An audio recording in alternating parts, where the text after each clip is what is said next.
सरकार कब तक हमको बैठाना चाहेगी। हम बैठेंगे, हम नीचे सोएंगे, बैठेंगे, जो धरना दे रहे हम देंगे। लेकिन सरकार को कुछ अपने नेताओं से सीख लेनी चाहिए।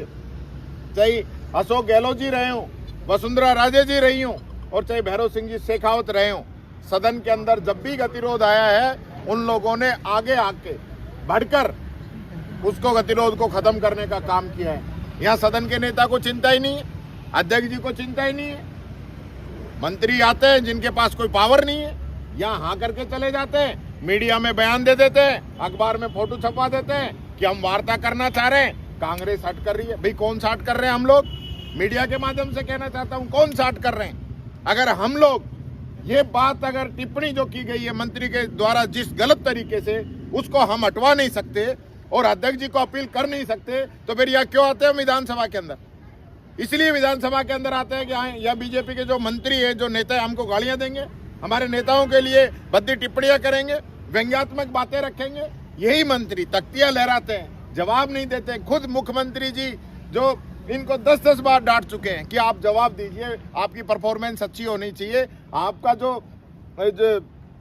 एक मैसेज है वो जनता के बीच में सही नहीं जा रहा है, कि मंत्री जवाब नहीं दे पा रहे। और उनके मुख्यमंत्री जी के बार बार आग्रह के बाद में भी ये लोग जवाब नहीं दे रहे हैं, इधर उधर घुमाते हैं। आगे रणनीति देखिए, सदन के अंदर भी और सदन के बाहर भी हम लोग अपनी लड़ाई जारी रखेंगे। आगे सरकार का काम है वो किस प्रकार से इसको देखती है, ये दबाना चाहे खूब दबाए, लेकिन हम गांधीवादी तरीके से बैठे हुए हैं, जनता की आवाज उठाने के लिए यहाँ पे आए हैं। हमको रिश्ते नाते जोड़ने के लिए नहीं आए हैं। हमारा ये कर्तव्य है, फर्ज है कि राजस्थान की जनता ने जब हमें विपक्ष में बैठा दिया, तो विपक्ष में बैठ के जो सरकार की कमियां हैं, कमजोरियां हैं, जो ये जनता पे दादागिरी कर रही है, उन चीजों को जनता के बीच में जरूर बताएंगे। कल प्रमुख सदस्य जो आपके अभी तक नहीं है, सदन से किसी कारण से बाहर है, वो भी रहेंगे? सब लोग रहेंगे, टोटल लोग रहेंगे, सभी लोग कल हमारे सदन के अंदर रहेंगे। आज चूंकि 2 दिन छुट्टियां थी, लोगों के ऑलरेडी प्रोग्राम थे, लगभग हमारे लोग यहाँ पे हैं, कुछ लोग हमारे निजी कारणों से छुट्टी लेके या कोई बात करके वो हैं। सब लोग एकजुट हैं, ये कोई भ्रम में नहीं रहे। बीजेपी वाले जिस प्रकार की अफवाहें फैलाते हैं, ऐसे चलने वाला नहीं है। यहाँ सदन के अंदर जवाब देना पड़ेगा। क्या सत्ता पक्ष की जिम्मेदारी नहीं है गतिरोध खत्म करने की? सदन के नेता की जिम्मेदारी नहीं है गतिरोध खत्म करने की? ये लोग, इनको कोई ऐसा लगता है जैसे होश ही नहीं है, कोई प्रायोरिटी नहीं है। अध्यक्ष का नॉमिनेशन करा रहे हैं, मिठाई खिला रहे हैं, उसमें लगे हुए हैं, और यहाँ जनता जो है विधानसभा की तरफ देख रही है कि हमारे हकों की बात होगी, उस पर कोई चर्चा ही नहीं है।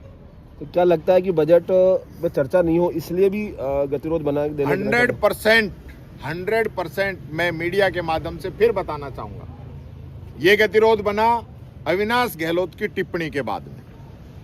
टिप्पणी 1 सेकंड के अंदर विलोपित हो सकती थी, कोई बात नहीं होती, सदन अच्छे से चल रहा था। पिछला जो गतिरोध बना, किरोड़ी मीणा जी के द्वारा इनकी सरकार पे आरोप लगाया गया कि मुख्यमंत्री मेरे फोन टेप करा रहे हैं। उसके बाद इनके अध्यक्ष ने नोटिस दिया, उन्होंने जवाब दिया, लेकिन गृह राज्य मंत्री बाहर आके मीडिया के अंदर कह के गए कि हम फोन टेप नहीं करा रहे। यही डिमांड हम सदन के अंदर कर रहे थे। पूरे दिन हंगामा रहा, अगले दिन हंगामा रहा, बाद में गतिरोध दूर किया और बयान दिया आके सदन के अंदर गृह राज्य मंत्री ने। यही हम चाह रहे थे, बाधित रखा, उसके बाद बयान दिया। उससे पहले यही मंत्री अविनाश गहलोत जी लास्ट टाइम राहुल गांधी जी पे टिप्पणी की, बाद में उसको विलोपित किया, माफी मांगी, फिर सदन 3 दिन के गतिरोध के बाद में चला। यानी काम जो विपक्ष का होना चाहिए वो तो इनके मंत्री कर रहे हैं, जो कि घबराए हुए हैं, यहाँ जवाब दे नहीं सकते। और मैं चैलेंज करता हूँ, आप पिछले 1 साल की प्रोसीडिंग निकाल के देख लीजिए, मेरे द्वारा जो भी क्वेश्चन इनसे पूछे गए हैं, अगर आधे के भी जवाब दे दिए हो तो सिर्फ इस प्रकार